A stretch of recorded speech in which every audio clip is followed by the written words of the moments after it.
Bonjour, Émilie Fabi. Je vous souhaite la bienvenue dans l'univers d'Il était une voix, le podcast qui éclaire. Je suis coach en développement personnel, professionnel et énergéticienne. Passionnée de spiritualité et véritable aventurière de la psyché humaine, je vous embarque avec moi pour vous partager mes expériences, mes connaissances, mes outils, mes réflexions, qui, je l'espère, vous aideront autant qu'ils m'ont aidé à trouver du sens dans un monde qui semble tourner à l'envers. Le tout avec une bonne dose de fun, de magie et de pragmatisme. Bonjour à toutes et à tous, j'espère que vous allez bien. Voici le 6e épisode de podcast. Alors, j'ai entendu dire que c'était au bout de 7 que beaucoup de gens qui lançaient leur podcast arrêtaient. On n'est pas loin du but, alors on va essayer de tenir bon, sachant que voilà, c'est quand même sympa, ça me plaît beaucoup, donc ça devrait le faire. Alors aujourd'hui, je vais vous parler de cet outil dont je vous rabâche les oreilles à chaque épisode quasiment, sans vraiment en parler. Donc je vais vous parler de design humain.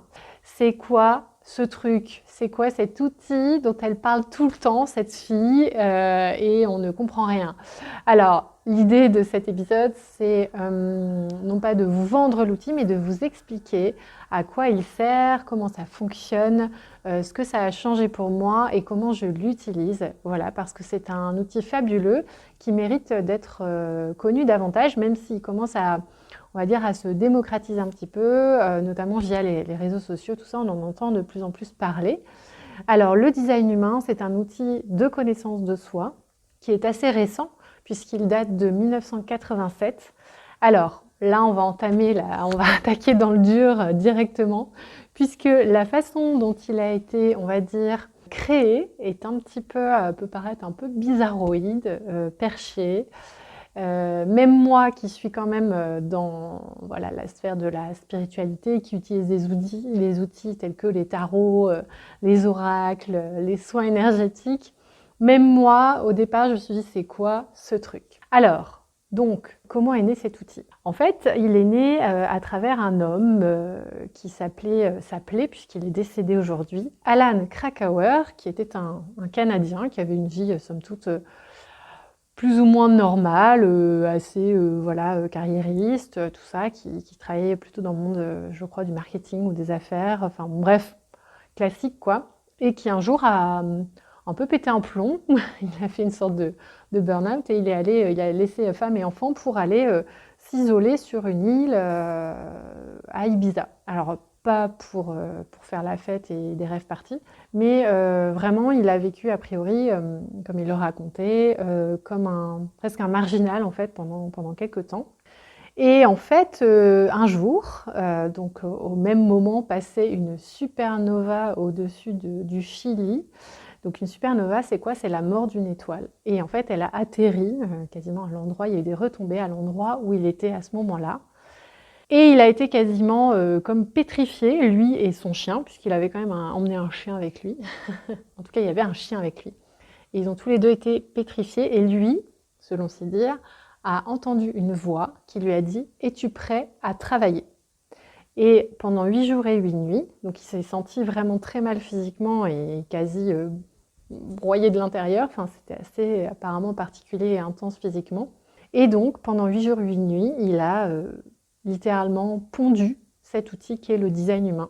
Alors moi, c'est vrai que je vous avoue, clairement, quand j'ai appris finalement comment est né cet outil, puisque moi cet outil il est venu vraiment par hasard dans ma vie, si tant est qu'il y ait un hasard, comme je le dis toujours, mais c'est vraiment une personne avec qui j'ai plus de contact aujourd'hui, qui me l'avait un peu soufflé, qui m'a dit je te verrai trop, je suis sûre que le design humain ça te plairait trop. Et puis du coup, moi toujours avide de nouvelles découvertes et de connaissances, je suis allée creuser et chercher toutes les infos possibles et imaginables sur le design humain. Et c'est vrai que quand j'ai pris connaissance de la genèse de cet outil, je me suis dit, oula, c'est quoi ce truc un peu New Age? Est-ce que ce serait pas un peu une secte? Surtout que ce fondateur là qui s'appelait Alan Krakauer, après cette expérience-là, s'est donné on va dire, une sorte de nom de scène. Et en fait, maintenant, il s'appelle, on le connaît plus sous le nom de rat ou roux ou. Donc moi, ça a suffi. Donc mon petit, ma petite facette très pragmatique et assez sceptique s'est dit, alors là, on va pas me la faire, c'est quoi ce truc?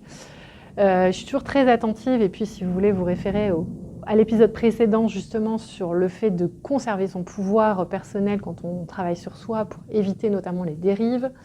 Je suis toujours très présente à ça.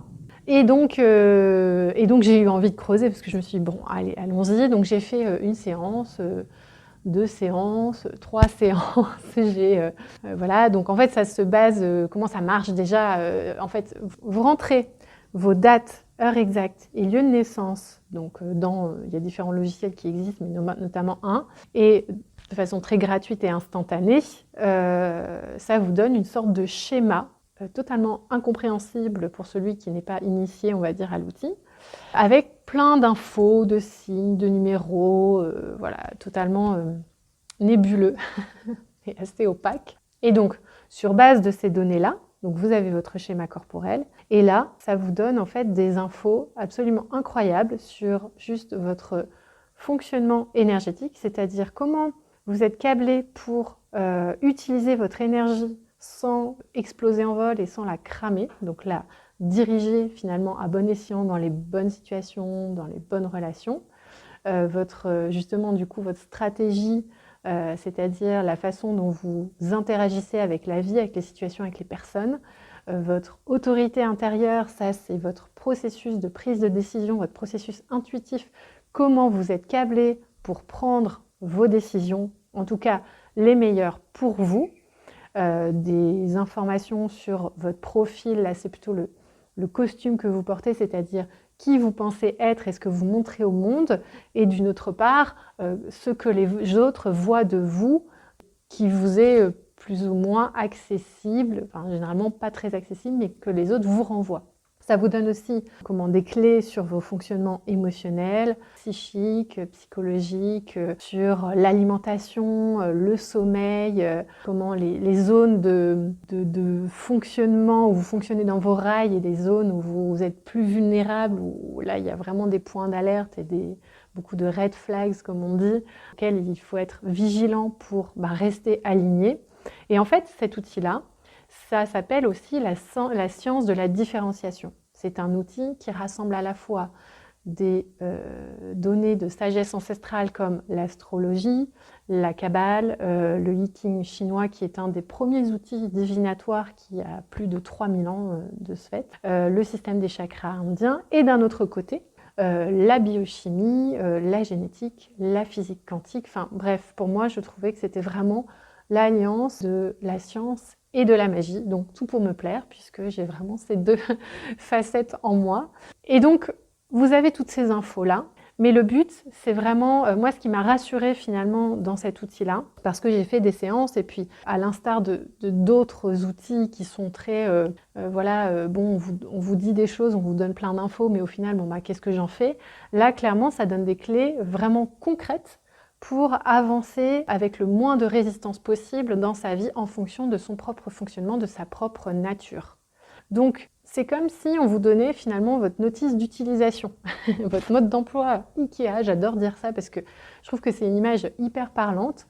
Et ce qui m'a beaucoup rassurée en fait finalement dans cet outil-là, c'est que c'est vraiment un outil qui s'expérimentent. Donc même si les origines sont peuvent paraître hyper cheloues et peuvent rebuter finalement pas mal de personnes, alors que franchement c'est hyper aidant, mais voilà, des personnes qui sont peut-être trop, vraiment très très cartésiennes et pragmatiques et qui n'arrivent peut-être pas encore à pousser la porte de choses un petit peu plus inexplicables, inexpliquées. Du coup, voilà, ça ne va pas forcément leur parler, mais n'empêche que celles qui ne sont pas complètement fermées à ce genre d'outils, il suffit de passer le pas pour se rendre compte que, quand même, c'est ultra bluffant et en plus, on peut tester. Donc moi, j'adore parce que j'adore amasser, et ça d'ailleurs, c'est écrit, c'est marqué dessus comme le port salut. Merci les expressions, les références de Daron. Mais n'empêche que c'est marqué dessus, j'ai vraiment ce côté, par exemple, voilà, d'aller chercher les connaissances, de tout le temps creuser à fond comme un truffier dans ce qui m'intéresse et tout ça. Et le côté, j'ai besoin aussi d'expérimenter. Donc, si vous me dites quelque chose, mais que je peux pas tester, j'ai vraiment du mal. Moi, il me faut vraiment des preuves quand même tangibles et concrètes et presque matérielles. Et ça, clairement, ça m'en donne. Ça m'en a donné. Donc, ça venait vraiment nourrir les deux parts de moi. Donc ça, c'est entre autres une des découvertes que j'ai faites et une confirmation que j'ai eue. Donc à la fois, ça, en fait, là maintenant, j'ai fait quand même pas mal de séances avec des personnes d'horizons très différents, des femmes, des hommes, des gens déjà branchés spiritualité, ésotérisme, d'autres pas du tout, d'autres c'était même des bons cadeaux. Du coup, elles découvraient, elles savaient même pas que ça marchait avec leur de naissance et le lieu. Du coup, elles m'ont dit mais c'est quoi ce truc? Et finalement, passer les premières minutes de test où la personne elle se dit mais un peu what the fuck, en fait se dit mais clairement, là c'est clairement mes problématiques du moment. C'est clairement mon fonctionnement, enfin, c'est à 99% moi, donc je ne peux pas remettre en cause.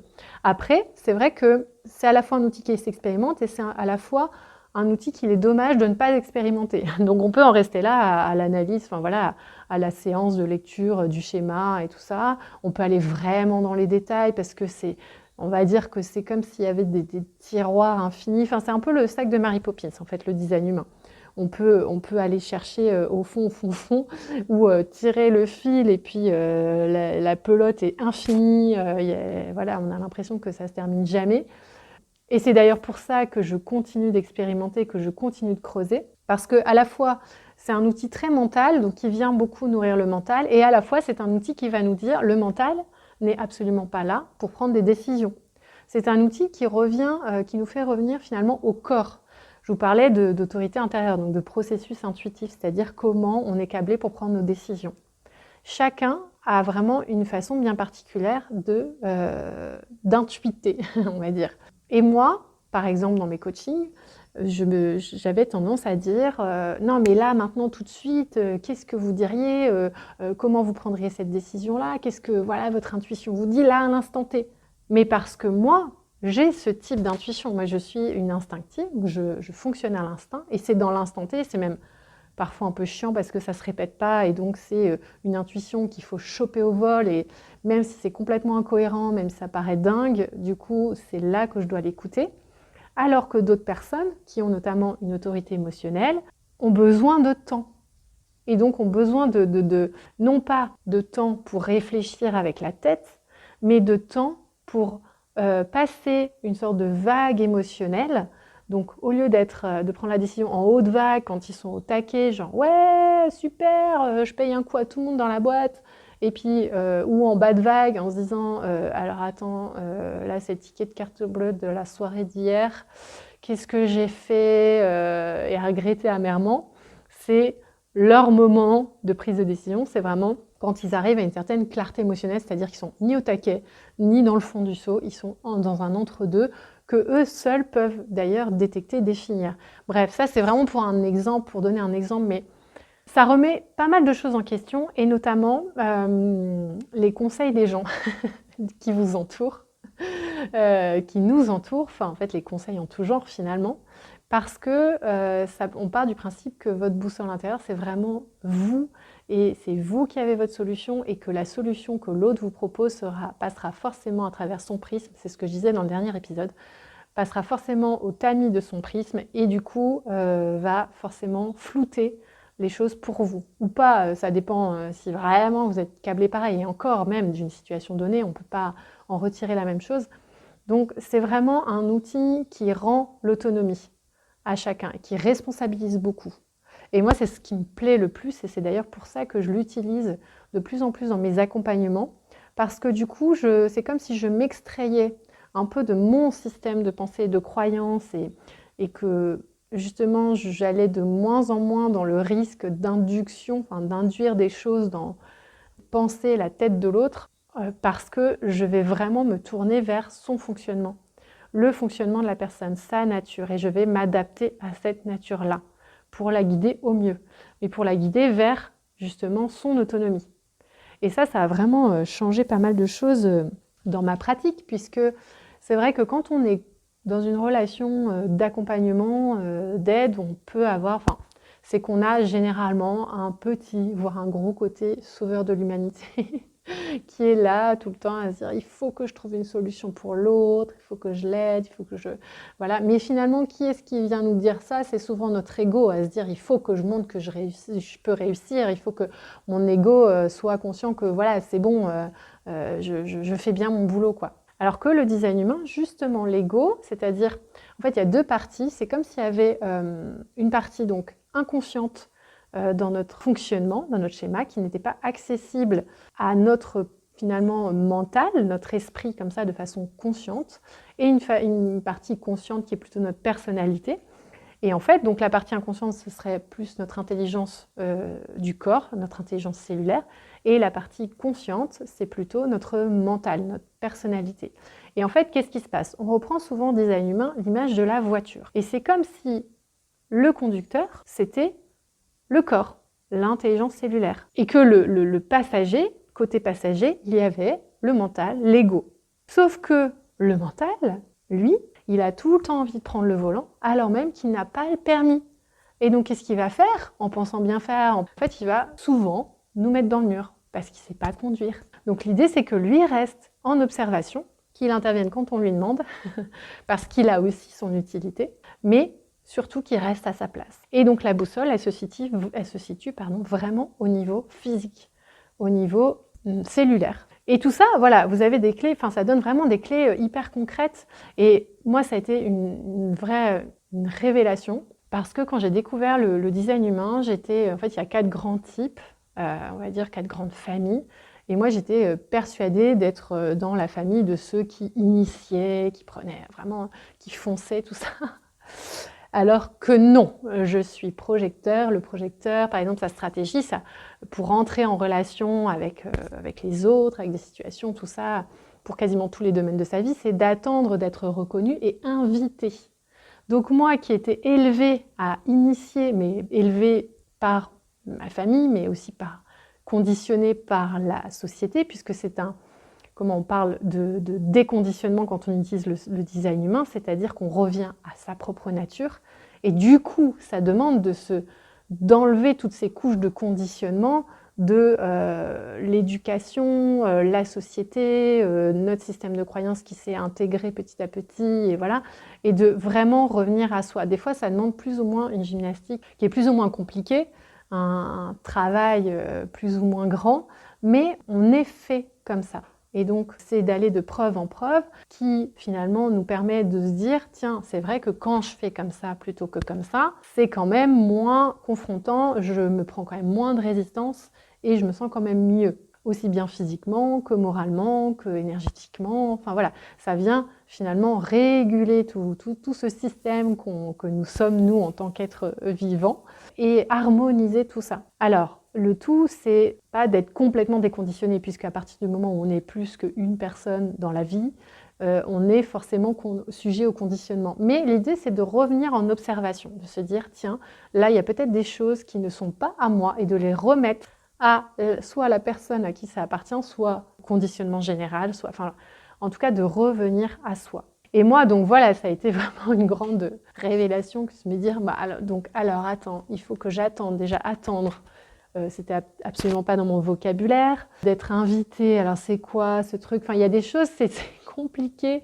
Au départ, je ne comprenais pas, clairement. J'ai dû creuser les choses et c'est là, en ça, que les séances vraiment individuelles sont hyper aidantes parce que ça m'a vraiment éclairée pour poser mes questions, me dire, bon voilà, et maintenant j'ai compris. J'ai compris et je teste, j'expérimente. Mais ça ne veut pas dire que je fais tout bien comme il faut et que tout est beaucoup plus fluide et facile et comme ça en un claquement de doigts. Vu qu'il y a toutes ces années finalement de conditionnement par avant, ça demande quand même d'expérimenter grandeur nature petit à petit, pas à pas. Et c'est ce que j'aime en fait dans cet outil, c'est que c'est pas un énième truc qui va vous vendre la révolution, la transformation, l'abondance fulgurante, tout ça. C'est vraiment à vous, à votre rythme en fait, et avec l'énergie que vous allez y mettre et l'envie et l'incarnation que vous allez mettre dans cette expérimentation. Donc c'est hyper intéressant et ça m'a fait déjà comprendre aussi pas mal de choses de mon passé, de situations parfois compliquées que j'ai vécues et où vraiment j'ai compris, je me suis dit, ok, là vraiment, c'est clair que je me sentais pas, j'étais pas reconnue. En plus, j'ai initié, donc voilà, je me suis pris le mur. Mais finalement, ça aura quand même été des expériences qui m'auront aidée d'une certaine façon. Enfin, voilà, l'idée, c'est pas de s'auto-flageller si on se reprend un mur parce que on n'a pas fonctionné comme on devrait fonctionner, entre guillemets. C'est juste de se dire, ok, là, c'est un signal, un encouragement à rembobiner et à se dire, est-ce que j'ai bien suivi ma stratégie, c'est-à-dire ma façon d'entrer en relation avec la vie? Est-ce que j'ai vraiment écouté justement mon intuition? Est-ce que j'ai vraiment écouté mon corps? Ou est-ce que je me suis laissée happer par conditionnement, par mon mental, par peut-être mes émotions, ça peut être plein de choses en fait. Donc c'est un outil très introspectif finalement, mais qui peut avoir des résultats très rapides quand même, dans le sens où si voilà, vous décidez d'expérimenter, vous pouvez voir assez rapidement des changements. Et puis c'est comme, moi j'adore ça parce que c'est vraiment comme si je vivais une espèce d'aventure permanente où je pouvais tenir presque un journal de bord à dire ah oui alors donc là effectivement là ça marche, là bon je sens que je me suis un peu arrangée avec mon mental, que c'était pas tout à fait ce que je pensais. Et voilà, je me fais encore avoir et parfois, ça donne vraiment, ça laisse de la place parce qu'en fait, du coup, je ne force plus les choses. J'apprends davantage à faire confiance, non pas dans justement une attente passive, mais dans une incarnation plus proche de qui je suis et je me sens beaucoup mieux déjà. Non, rien que par exemple, dans la façon dont fonctionne mon énergie vitale, ça m'a permis de me dire « Ok, t'es fatigué, et fais une sieste. Et c'est hyper bon pour toi, et si tu le fais pas, ça va être pire que mieux. » Et donc d'organiser aussi mon quotidien en fonction de mon type énergétique, parce que sinon, justement, c'est comme si je cramais, je noyais complètement mon énergie, mon moteur, et que du coup, c'était un cercle vicieux qui s'enclenchait. Donc là, l'idée, c'est quand même de trouver le cercle vertueux. Donc, c'est à la fois un outil magique et un outil pas magique, parce qu'il devient magique une fois qu'on l'expérimente. Donc, je pourrais encore vous en parler pendant des heures, puisque c'est vraiment un outil qui me passionne. Et dès le départ, je me suis sentie appelée et j'ai eu envie de me former. Et là, je continue mon cursus pour devenir analyste, parce que déjà, c'est ma façon d'être. C'est dans ma nature d'aller me former, tout ça. Je pense que j'ai vraiment un profil d'éternelle étudiante et ça me va très bien et je suis très contente de ça et c'est très aligné pour moi. L'idée, c'est pas de vous submerger d'infos puisque ceux qui découvrent vraiment l'outil, du coup, je risque de vous perdre. Mais je ferai probablement peut-être des petites séries comme ça ou un petit épisode par-ci par-là pour expliquer spécifiquement, enfin des points spécifiques du design humain pour vous en dire un peu davantage et puis que vous puissiez avoir des clés justement à travers tout ça pour fluidifier finalement votre vie, devenir qui vous êtes. Donc du coup voilà, avec mon slogan, ma baseline, c'était vraiment un outil qui m'était destiné. Donc voilà ce que je peux vous en dire pour aujourd'hui. Je vais en rester là. J'ai un article aussi, j'ai des articles qui parlent du design humain sur mon site, sur mon blog, ou notamment un article où je parle vraiment de ce que ça m'a apporté de découvrir mon design humain. Et vous verrez que voilà, d'expérience et de gamelle en gamelle, c'est vraiment pas aligné pendant une sacrée période de ma vie et que ça a été une véritable révélation. Donc si ça vous intéresse, n'hésitez pas à aller faire un tour sur mon site. Et puis en attendant, je vous laisse peut-être découvrir cet outil. Je reste à votre disposition si vous avez des questions, si vous voulez l'expérimenter en séance avec moi. Et puis en attendant, je vous souhaite d'être qui vous êtes, parce que c'est la meilleure façon d'être pour vous. Je vous souhaite plein de bonnes choses et puis je vous dis au prochain épisode. À bientôt!